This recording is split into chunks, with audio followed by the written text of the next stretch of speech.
welcoming Willie, and I rattled off a lot of numbers, which he'll talk about. And when he logged on today, he said some of those numbers already increased. So welcome, Willie. Thank you for being here with us today. Thank you, Cindy, and it's my pleasure to be here. Great to share the apprenticeship word around town, so to speak. Yeah, and the short bio, I mean, it ended up becoming almost an essay, for goodness sake. I didn't mean it to be that long. So here's just some of the things we're going to share today, and if you go to the next slide. So this is the topics we're going to briefly cover today. What is a registered apprenticeship, and the history of apprenticeship, specifically, well, in Arizona and the United States. I'll share some of the benefits and what occupations are available, how to get your registered apprenticeship program started if you're really interested in creating one, and then some funding sources that may be available for participants. And then we would like to speak about our Outstanding Apprentice Award ceremony, which is a big deal for us, because I want to start there because on the 19th of this month, we have our 60th Outstanding Apprentice Award ceremony. That's going to be at the Wigwam Resort here in Phoenix, or Litchfield Park, whatever town you want to call it.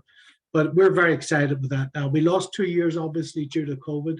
So we're glad to be back, and we're celebrating 3 years of apprentices. And we're expecting over 600 people to attend that. We did have a little video of that I can share at a later date that we filmed back in 2018 or 2019, I think it was.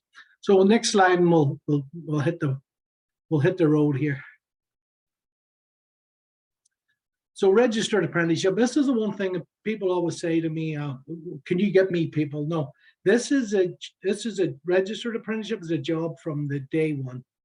It's an employer-driven program. It's a training model that combines on-the-job training. Actually, we changed that verbiage there to on-the-job learning because there was a senator gave us a good barging from DC, and she said that you train dogs, people learn. So we changed our verbiage just to suit her, because she was a big supporter of registered apprenticeship. And then the related training instruction, we call that related technical instruction. So as you can guess, this is probably a little bit of an outdated approach that I had here for this presentation. So this earn while you learn, this is our motto. Earn while you learn approach helps workers start new careers, helps businesses recruit and retain a highly skilled workforce. Arizona Apprenticeship Office provides technical support to help and design a registered program to meet every sponsor's needs. So we also, with Arizona at Work, you see on the bottom right there, that's the logo and the brand for the state of Arizona. And we're a proud partner of Arizona at Work as well. Next slide, please. So here's some of the employer benefits. There's a lot more actually, but these are the highlight ones, and we can get into a little bit more depth. But registered apprenticeship is proven to reduce turnover rates, because it's got this, each occupation that we have has got a structured list of competencies in there that an apprentice has got to master to move and advance into the occupation. It's got more of a diverse workforce. We utilize Arizona at Work. Our agency actually works with community-based organizations, women's groups, veterans, leavers, DevOps, just everyone, and all of the high schools we work with. And so we recruit from all populations, and everybody gets an opportunity to apply to apprenticeships. And that's what the whole thing is. It builds partnership with certification and licensing agencies. We try to shy away from licensing agencies as much as possible, but sometimes it's inevitable that you have to approach that. So building a good relationship and a partnership with them just helps them to increase their numbers as well. So for instance, nursing, barbering, and cosmetology and stuff like that, we like to work with them and build good relationships. And then employees are trained to company standards. That means that a company gets an apprentice on board, they can nurture that person all the way through to become possibly the next foreman, superintendent, or whatever they choose to do with that person. But it's a great way for someone to train somebody to the company standards. The recruitment and retention of a highly qualified workforce. So we help recruit, and one of the reasons what we do recruitment and retention is we build, once we create a program for a company, could be a multi-employer program or a single entity, we like to work with our low-hanging fruit, as we call it, as our career technical education districts. Specifically here, well, not specifically, but in Maricopa County, we've got two of the largest. We've got EVIT in the East Valley, and then we have Westmac in the West Valley. And we will work with that employer to try and get a program in one of those places to provide focused applicants into the industry. We can't really do it without having an employer first. So once we get the program up and running, we like to go to the CTE programs and encourage them to have participants in that industry or that occupation, so that employer has a better choice of people. And of course, we post it on Arizona at Work for maybe someone who has just left the job and goes on there. So next slide, please. So this is some of the traditional occupations. These are actually the top 5 occupations probably in the United States. It's carpenter, electrician, HVAC tech, plumber. You don't really need me to read those off, but the construction apprentices in Arizona is right now at 3,418.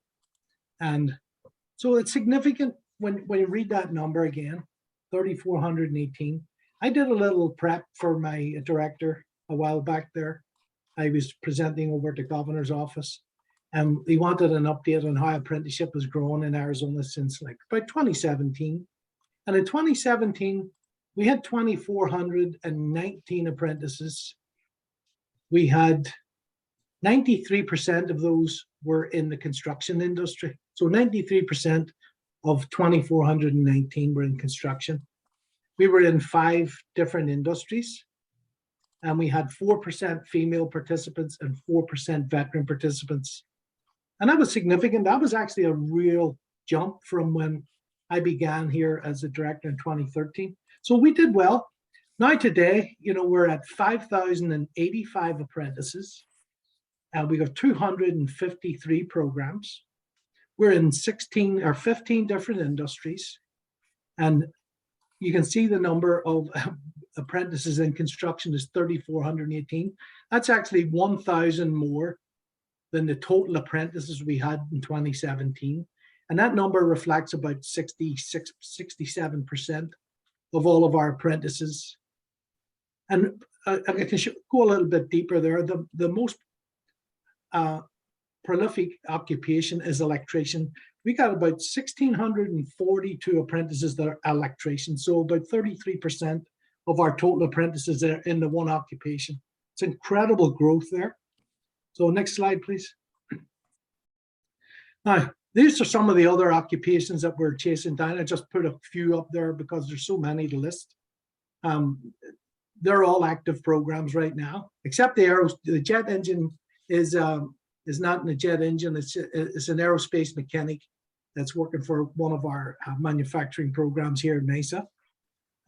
So the rest of them are all active. Computer programmers are active, cybersecurity, growing big.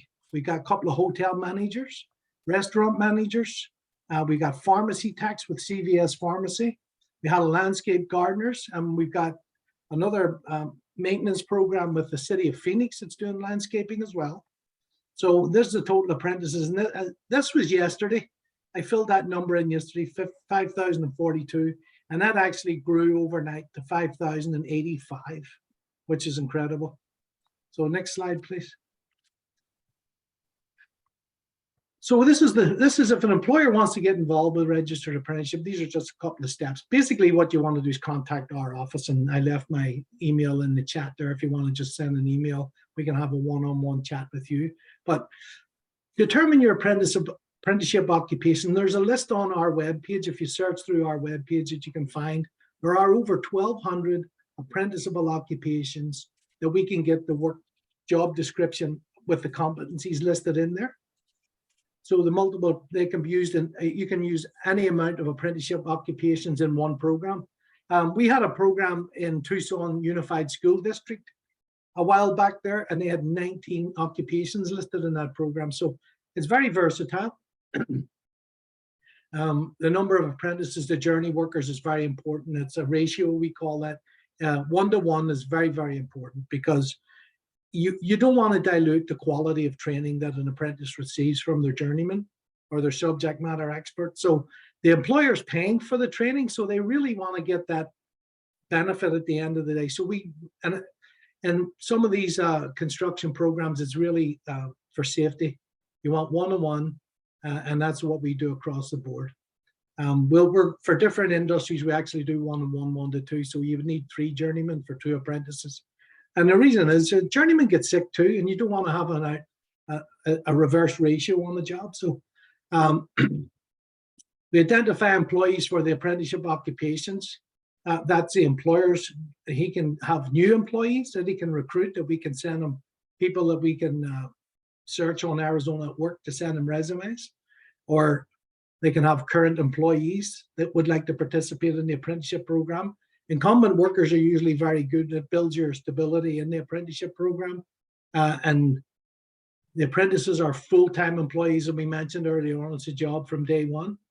And the length of occupation depends on what the industry it is. It could be from anything from 1 to 6 years.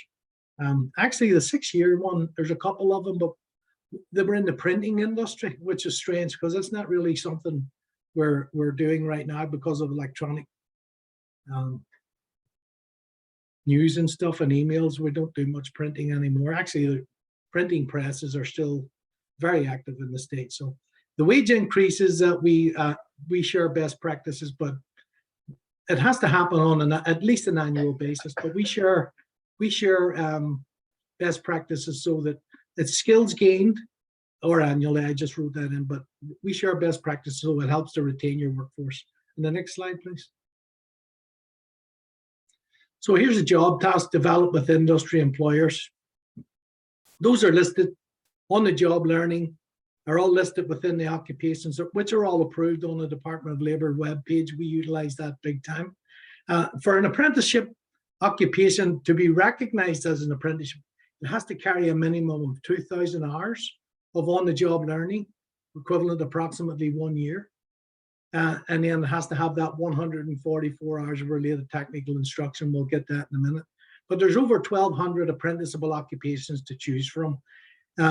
Musician is one. And so I'm just throwing some of these out to show you how flexible apprenticeship is. Actor, able seaman,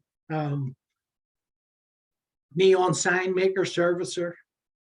There's just stuff that I look at and I go, really? There's a bison herd trainer, you know, and then we still have all of the construction industry. And then the newer occupations we're adding, especially here in Arizona with our groups, our economic groups bringing in the semiconductors.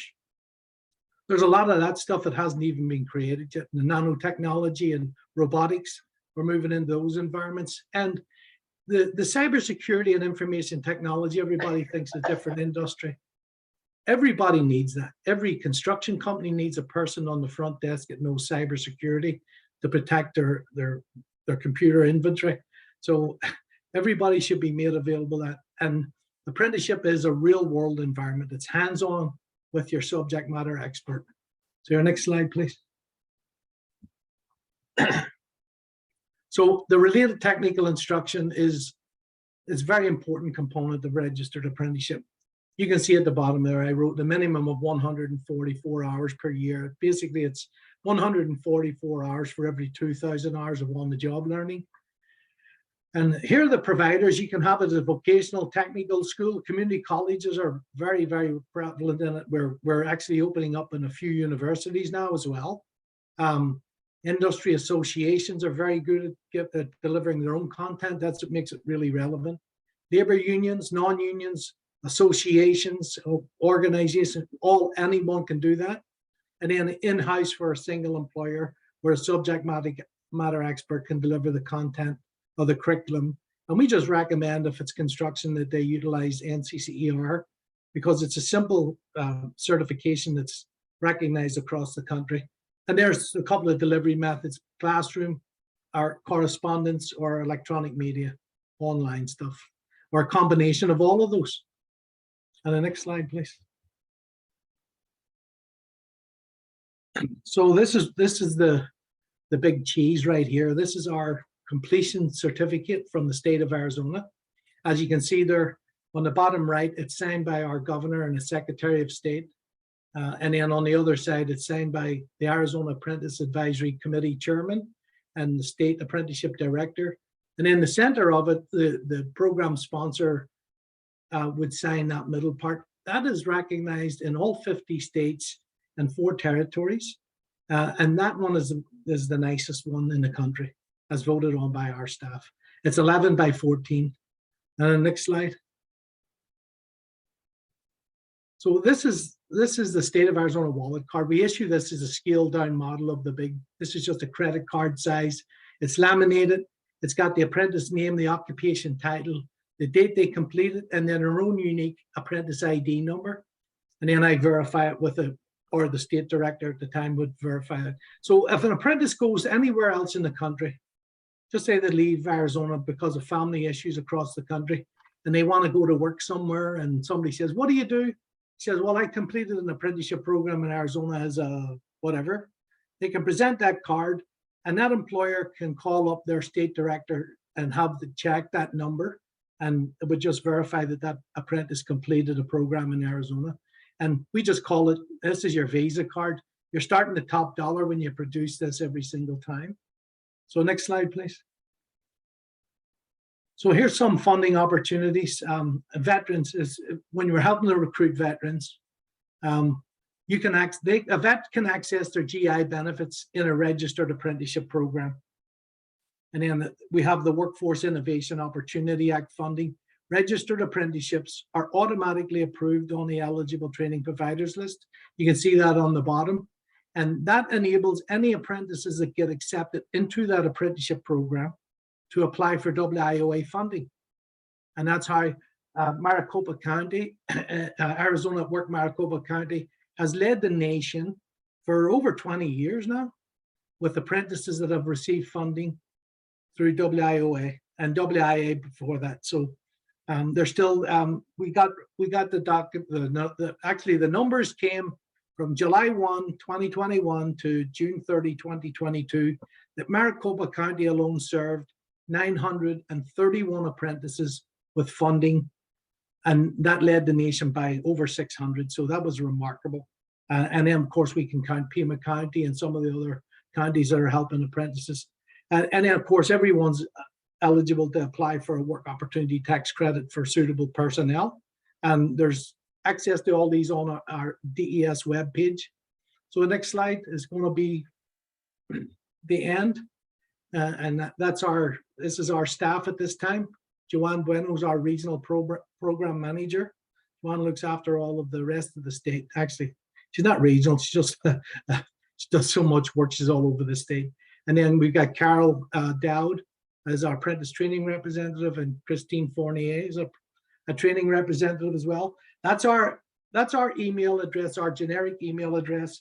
And we don't put our phone numbers up there anymore because we don't have office phone numbers. We're teleworking. But if you contact us, someone from our office will be in contact with you within 24 hours and take care of your needs. And if you want to have a one-on-one, we can set up a meeting for 10 minutes, 15, 20, whatever you need to get your questions answered. And if you need to set up a program, it doesn't take long. In fact, the only thing I really boast about is my world record time of setting up a program was 25 minutes from beginning to registration. So we still hold that in our high esteem. So if you need one, we can create it for you, and then we can get you involved with everything else. The director does a great job of working with our CTE groups and helping us out there and going around promoting apprenticeships all around the state. It's hard to keep up with him, but we're trying to do a good job. You can see our numbers are testimony to that. So long may it continue. So we're looking forward to hitting 5,100 here within the next month. So thank you, Cindy, for allowing me to present today. And anyone's got any questions, my contact information's in the thing, or you can just contact Cindy or Jesse.